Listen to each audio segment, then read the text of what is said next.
Alright, Chapter 4, Solution Chemistry.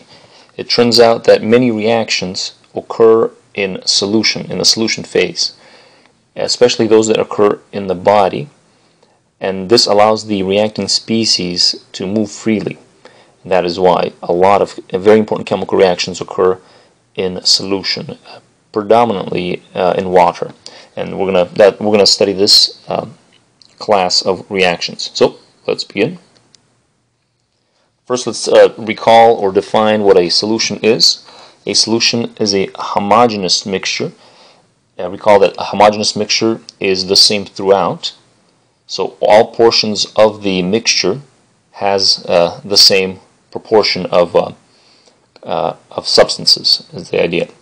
Usually a solution is defined in two parts, the first being the solute, and that's usually defined as whatever you have less of, and then the solvent, what you have more of. A quick way to remember that is solute has 1, 2, 3, 4, 5, 6 letters. Solvent has 1, 2, 3, 4, 5, 6, 7 letters. What you have more of is the solvent. And an aqueous solution, which we will essentially be studying aqueous solutions in this chapter, water then is doing the dissolving. It is the solvent. Solutions can also be either electrolytes or they can be non-electrolytes. And an electrolyte is one that a substance, when dissolved in water, will dissociate. And this word dissociate simply means breaks apart. And it breaks apart into ions. And essentially this is true of ionic compounds like sodium chloride, regular table salt. And therefore they will conduct electricity. And here's a little simple home experiment you can do. You can actually connect a light bulb to a few leads and put the leads in the solution, and the electric charge will actually go through the solution. And that's because you have yourself an ionic substance here that's able to transfer the electric charge. And non-electrolytes, on the other hand, do not dissociate. So a famous example will be, this is sucrose, or table sugar, and even though it is dissolved, it does not conduct electricity. That's because it does not break apart into ions. This whole molecule essentially stays together in the solution. The process of dissolving is sometimes called solvation. Now, the preacher talks about salvation on Sunday. This is different. This is actually a solvation, and that's essentially the attraction and association of water and your solute, the solvent and the solute. So in essence, here you have your salt, alternating sodium, represented by these small spheres, and chloride spheres, and the water essentially swims up, if you could call it so, and surrounds, solvates. So here you have the positive side of water attracting the negative side of the salt, and then the water molecules solvate and carry away the chloride. A similar thing that happens with the sodium. Solvation. Anytime we have electrolytes, we can write a chemical reaction in which we show the electrolyte breaking apart into its component ions. So, and this is important because in this case you'll see that if you take a look at the stoichiometry, you'll see that one sodium chloride produces 2 ions. In this case, 2 moles of ions. It's possible that, say, if you have calcium chloride, which will look like this, that would actually dissociate into 3 moles of ions, giving you a calcium 2+ and 2 chloride ions. So you're able to get yourself 3 moles of ions. And this is not true of non-electrolytes like sugar, but this is true of salts. And in fact, this will give solutions a special property if they dissociate. Non-electrolytes, just kind of to reiterate, we can write a similar equation for non-electrolytes, but we will not show them splitting up or dissociating. And this is important because sugar is still dissolved. In fact, you have the solvation process happening here. Each sugar molecule is still carried away by the water molecules, just like happens in salt, but the sugar stays together. It does not split up. And that's why you have the same amount of product as you begin with of reactant. So this is true of in general, ionic compounds then, if dissolved, will separate into ions. Molecular, in other words, covalent compounds, will not dissociate, even though they are dissolved. Now, an exception, a few exceptions, a very big exception, as we'll see later on, are acids. Now, this is true because acids actually have hydrogen in them. So, for example, hydrochloric acid, the hydrogen is able to dissociate. In fact, this is what defines an acid, a substance that will produce, as we'll see, hydrogen ions. So because this hydrogen can split up, and you can think of it as hydrogen kind of acts like a metal, so it's able to split up. In fact, what you'll see in solution is that hydrogen and chlorine, or chloride in this case, split up. This is also true of bases, and we'll take a look at bases later on. We have a whole section over acids and bases in this chapter. So let's talk about strong and weak electrolytes. This is an important distinction to make. A strong electrolyte is one that dissociates completely. When we say dissociates completely, we mean every single molecule splits up. So here's an example. This is actually hydrochloric acid that completely splits up. So every amount of HCl that is placed in the solution completely splits up into hydrogen and chloride ions. In contrast, a weak electrolyte dissociates only partially. So here is another acid. As we'll see, this is actually a weak acid, and what happens is not all of the acid that you throw in the water will dissociate. Only a few molecules will dissociate comparatively. So out of 100, maybe 4 or 5 molecules will split up. Most of the rest of the molecules will stay together, and this is shown using a double arrow, as it is in this case. So the distinction is very important. And just to reiterate, this is acetate, or acetic acid. Acetic acid is extremely soluble, very soluble. In fact, you can get a boatload of this dissolved in water, but it does not dissociate very readily. In fact, only a tiny bit of it, only 1% in this case, dissociates. Whereas HCl is also very soluble and dissociates 100%. So this is actually a very important distinction. And that's why HCl is called a strong acid, whereas acetic acid is called a weak acid, because in water HCl completely breaks apart and produces a lot of H+. Acetic acid partially breaks up, produces a little bit of H+. And here let's kind of define solubility. Here we say that solubility of less than 0.01 mole per liter, we'll say is insoluble, does not dissolve. Now this is kind of a rule that we've set up. In fact, if you have a very heavy compound, even if you have something like silver chloride, which is a pretty heavy compound, silver is about 100 grams, a little over 100 grams, and chlorine is about 36 grams or so.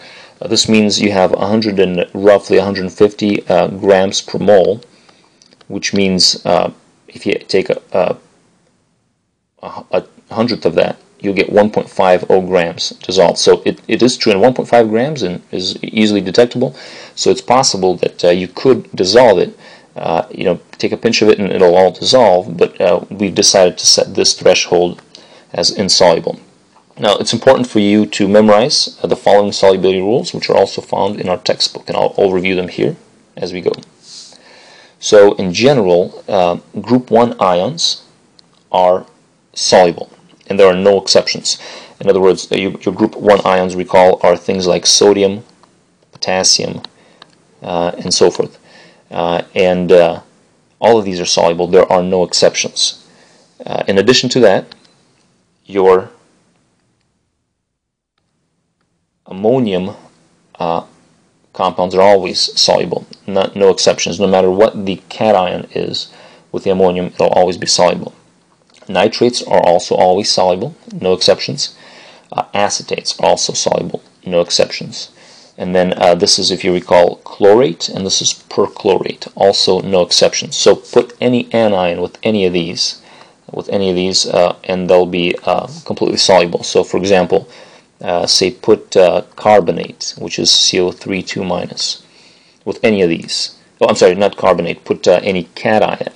Put carbonate with ammonium, and it'll always be soluble. Put any cation with nitrate. So put, for example, copper 2+ with nitrate. It'll always be soluble. In other words, this compound right here, copper nitrate, or copper 2 nitrate, will always be soluble, is the idea. So no exceptions there. Then we have a few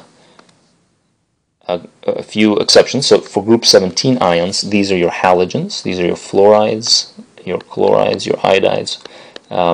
These in general are soluble except with these three cations, and I affectionately refer to them as the three robbers. So these are the three robbers. Think about these as the three robbers. And anytime you encounter, for example, silver chloride is insoluble. It will not dissolve. That's kind of the idea. Or lead 2 chloride, or any of those. And then sulfate is kind of in the middle. Sulfate in general is soluble, except, again, we got the three robbers, exactly the same ones. And then these here we'll affectionately call the three bandits. And if you take a look at the periodic table, they actually sit in the second group. Essentially, they're all lined up in the second group. And here it says that calcium is kind of on the border of solubility and insolubility. So these are essentially good rules to memorize, and we'll apply them essentially as we go along here. And then here are a few insoluble substances. So anytime you find sulfide, it's not soluble, except again we see the bandits here. And same thing with hydroxide. So, for example, barium hydroxide would be soluble based on our rules. So if you have barium hydroxide, we consider this to be soluble. And obviously anything else from group 1 or any of the other ions that we talked about would be soluble. So in general, every other compound that we did not list we'll assume to be insoluble. So we didn't really talk about phosphate, so we'll assume phosphates are insoluble, unless, of course, your phosphate has sodium. If you get sodium phosphate, that obviously is soluble because sodium, which is a group 1 ion, is always soluble. That's the idea. Why don't we try example 1? Predict whether each of the following compounds is soluble in water. So if we take a look at potassium phosphate, we see that potassium comes from the first group in the periodic table, and all group 1 compounds are soluble. So potassium phosphate is definitely soluble. If we take a look at lead 2 acetate, we see that acetates, according to our rules, are always soluble. So there are no exceptions, so this one also is soluble. Moving down the line, hydroxides, we did not see hydroxides in our solubility rules. We actually saw them, but we assume that they are insoluble. And in this case, we don't have a group 1 metal ion, so we assume gallium hydroxide to be insoluble. Silver bromide, silver 1 bromide. In this case, we have a halogen. In general, halogens are soluble, but what we see here is we identify a robber, which makes silver bromide insoluble. So this one will not be soluble. And finally, barium sulfate. Barium sulfate has sulfate as an anion that is generally soluble. However, here we see one of the bandits, barium, which makes it insoluble, is the idea. Hopefully those markings make sense. So soluble, soluble, insoluble, insoluble, insoluble is the idea. Moving on. We're going to take a look at 3 types of chemical reactions in our aqueous solutions. The first one we'll actually take a look at is a precipitation reaction, which we'll see from Chemistry 1 is actually a double replacement reaction. The second type, which we'll do next time, will be acid-base neutralization, which is also a double replacement. And oxidation reduction reactions will be the last that we'll look at. And these fall into the categories from Chemistry 1, the synthesis, single replacement, and combustion categories. And we'll get to them when we get there. Alright, we're going to take a look here at precipitation reactions. And a precipitation reaction is a reaction that results in the formation of what we call a precipitate, which simply is a fancy word for an insoluble solid. So for a solid that does not dissolve. And oftentimes we'll designate that with a subscript S as a state symbol. And let's take a look at why how to view these. So these essentially are double replacement reactions. And if you recall from Chemistry 1, that's a case in where the cations exchange places. So if you take a look here, for example, your cation on this compound will exchange places with the cation on this compound. So essentially they replace one another. And you end up, A used to be with X here, and then A ends up with Y. B used to be with Y, B ends up with X. That's essentially what's happening. You can also think of it as the anions exchanging places, but either way it should work. And an example here would be silver nitrate, this compound here, and potassium chloride, and you'll see that silver and potassium effectively exchange places, and you get yourself the two products, silver chloride, potassium nitrate. Now you'll notice that silver chloride here is your insoluble precipitate, and that's because according to the solubility rules, silver chloride is not soluble. So this would be essentially, and we'll take a closer look at this reaction as we move along. Okay, so here we have an example. Identify the precipitate, if any, that forms when the two solutions are mixed, and write a balanced equation for each reaction. So what we've got here essentially is we've got ammonium carbonate reacting with calcium chloride. We'll take a look at these in step. So the way to do this is, let's go ahead and write out the reaction as a double replacement reaction, and then we'll write in the state symbols. So we got ammonium carbonate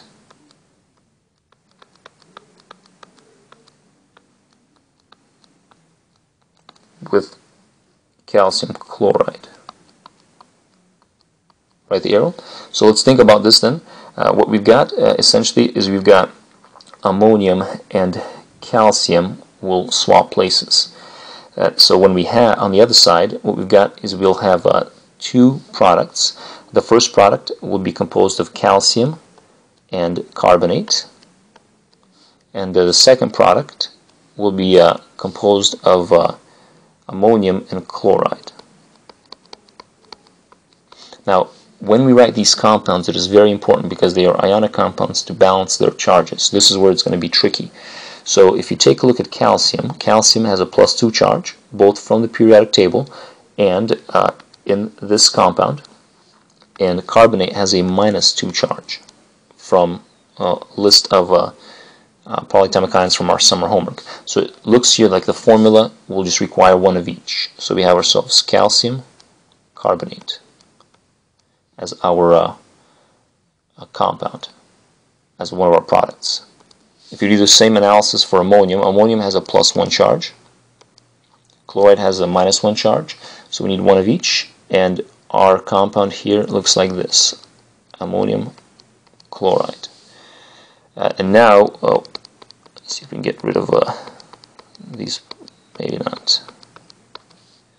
And now what we want to do, essentially, is put in the state symbols. This may be a bit tricky. So if we put the state symbols in blue, to find out if it's soluble or not. So if it is soluble, why don't we write in parentheses aqueous? Now we know that ammonium, all ammonium salts are soluble. So we'll actually go ahead and write in here AQ for being soluble. Calcium chloride is also soluble because chloride is a halogen and calcium is not one of the robbers, so this is also aqueous. Now if we take a look at calcium carbonate, we will see that carbonates in general are not soluble, and calcium is not one of the exceptions, therefore this is going to be a solid. Here is actually where we see our precipitate. Ammonium chloride, by the way, is also aqueous because of ammonium, no exceptions. So what we see is we see this substance here as the precipitate. So our precipitate, we can actually write our answer here. So this is our precipitate. And we essentially signify that by putting an S after in the compound for its state symbol. And the equation, let's make sure the equation is balanced. So anytime we leave an equation, it should be balanced. So it looks like we have 2 chlorides and 2 ammoniums on the left, so we'll just insert the 2 in front of there, and that should balance it. A bit messy, but hopefully it's a go. The second reaction then is sodium acetate and copper 2 sulfate. So let's try to put that down. So we got sodium acetate, C2H3O2, and we got copper 2 sulfate in this case. Let's do the same exact thing as we've done earlier. Let's go ahead and make a double replacement reaction. And for the first substance, we got sodium sulfate, and our sodium sulfate looks like, since sulfate has a -2 charge, so let's go ahead and put that in here. Let's do the same accounting as we did previously. You got sodium and you got sulfate, which has a -2 charge, and we need 2 sodiums, so therefore our substance will look like this, Na2SO4. And we got copper 2 acetate, same exact accounting, since copper has a +2 charge. Now the reason copper has a +2 charge is because copper, if we analyze this substance right here, there's only 1 copper with a sulfate. We know sulfate's -2, copper must be -2, and that's how we decide that copper has a +2 charge. Sulfate then has a copper is teamed up with acetate. Acetate in this case has a -1 charge. C2H3O2 has a -1 charge. So we need 2 acetates for every copper. So our compound will look like this: C2H3O2. So we need 2 of those. So this would be the balanced equation. However, when we go into trying to figure out which one is soluble and which one is not, we know that all sodium salts are soluble. So this would be aqueous. Sulfates are soluble, except in the case of the 3 bandits. Copper in this case is not a bandit, so this is aqueous. All sodiums again here are soluble. This is aqueous. All acetates are soluble. This is aqueous.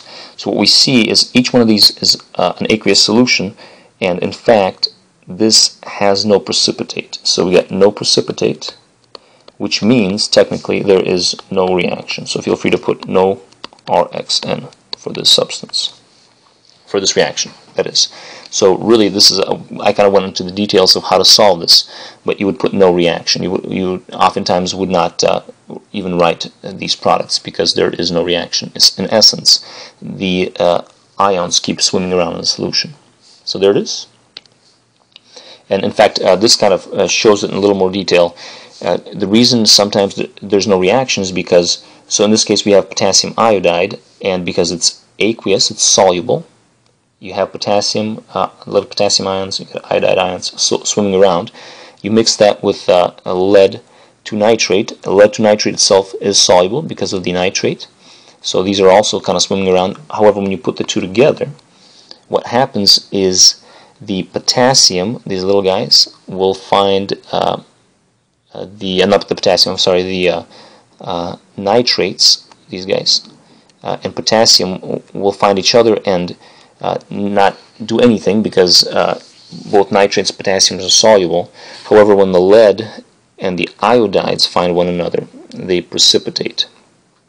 So these are here are the iodides, and here is lead, and they precipitate and form this solid essentially. And then your nitrates and your potassiums never precipitate, so that you will actually see this precipitate form toward the bottom of the beaker. It's kind of a visual way of what's happening. We're going to distinguish then between a few equations. What we've just been doing is writing what are called molecular equations. And a molecular equation is one in which the substances are shown as compounds. So we show this is a compound, silver 1 nitrate, potassium chloride. All the substances are shown as compounds. The next equation we'll introduce is the complete ionic equation. Now this, in this case, what we do is anything that's soluble, we actually split up into their ions. So in fact, silver nitrate was soluble, so we've split them up into their ions. And potassium chloride was soluble, we split them up potassium nitrate on the product side is soluble, we split them up. Silver chloride, however, is not soluble, so it is kept as a compound. And essentially, this is going to be the central point of our reaction, as we'll see. And then the net ionic equation, the third equation, will only show those ions participating in the reaction. So eventually, we'll have to ignore the potassium and the nitrate from the reaction. And the potassium and nitrate will be called spectator ions. They are in the beaker, they swim around, but they do not involve themselves in the reaction. Okay, and we'll finish up with this example here. Write the net ionic equation for the reaction that occurs when aqueous solutions of silver nitrate and potassium phosphate are mixed. So this will be a little bit involved as we try to ionic equation between potassium, aqueous solutions of silver nitrate and potassium phosphate. So we got ourselves silver nitrate. What we're going to do is we're going to write three equations: the molecular equation, the complete ionic, and then the net ionic. So let's begin with the molecular equation. So the molecular equation will simply show exactly what we've done before. So we got ourselves silver nitrate, AgNO3, reacting with potassium phosphate, K3PO4. And it's important to obviously be able to write these ionic compounds before you can write the reaction. So here we're going to simply show, again, a double replacement reaction between silver and potassium. Silver and potassium will swap places. So our product will show potassium nitrate with silver phosphate. And again, silver phosphate should be written as Ag3PO4 because if you take a look, a phosphate has a -3 charge, silver has a +1 charge, so you need 3 silvers for every phosphate. That's the idea. We can balance this equation by putting, let's just quickly do a little balancing, make sure, so we just need a 3 in front of here, and that will require a 3 in front of here, and that should balance the equation for us. So this is our molecular equation. The next equation will be the complete ionic equation.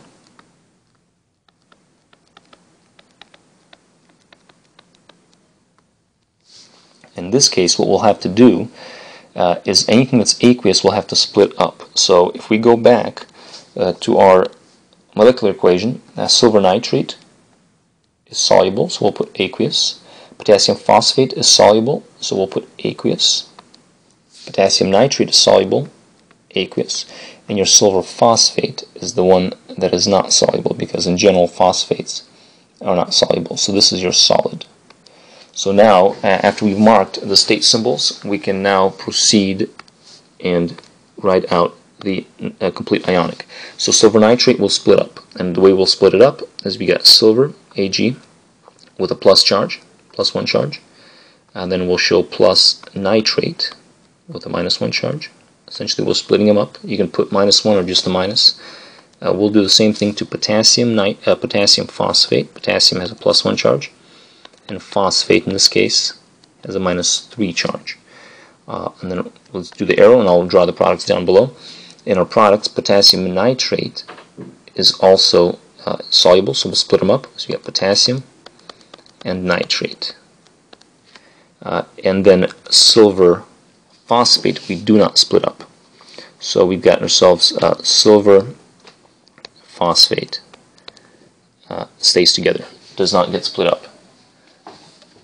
And this is essentially your complete ionic equation. Now the complete ionic equation is actually a step, kind of an intermediate step to get to the net ionic equation. And eventually you can learn how to go directly to the net ionic equation, and that will save you some time. So then the net ionic equation, this is where it gets pretty tricky. But essentially anything that stays, anything that never changed gets crossed out. So if you take a look, on the left side of the arrow, K plus looks exactly the same as it does on the right side of the arrow. So K plus is actually not participating in the reaction. So we'll actually cross K plus out of our reaction. Similarly, nitrate does not change on the right side and on the left side of the reaction. It stays the same. So we cross those out. What did change throughout the reaction we keep together, and that essentially is silver phosphate becoming silver phosphate. And our final answer, why don't we do a nice purple lavender color for those of you that enjoy lavender. And in this case, we'll get ourselves, we'll pull down just those things we did not cross out. So in this case, you've got yourself silver and